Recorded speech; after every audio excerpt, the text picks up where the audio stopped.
माशाअल्लाह, ये अरबी जुबान में आप समाअत फरमा रहे थे।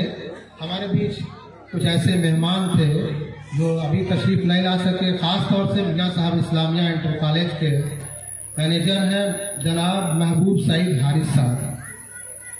वो बिल्कुल ये समझ लीजिए आ रहे थे, लेकिन उनकी तबीयत खराब है, तो उनका मेमेंटो हमें उन्हें पेश करना था उनकी खिदमत में। उनका हुक्म है कि हमारे इदारे के प्रोफेसर जनाब तारिक शफीक नदवी साहब तशरीफ फरमा है। उनके कहने से हमारा जिसको नामित कर दें उनके हाथ से हमारा मेमेंटो आप भेज सकते हैं।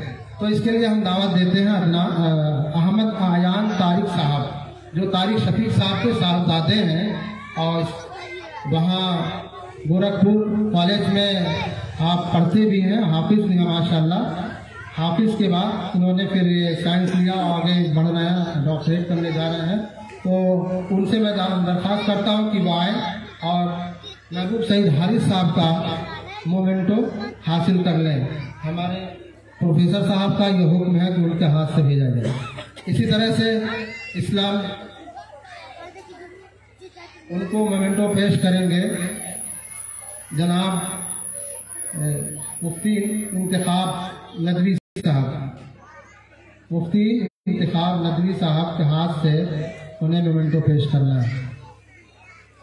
इसी तरह से स्कॉलर एकेडमी आनंद नगर के मैनेजिंग डायरेक्टर जनाब इंजीनियर अदनान अब्दुल्ला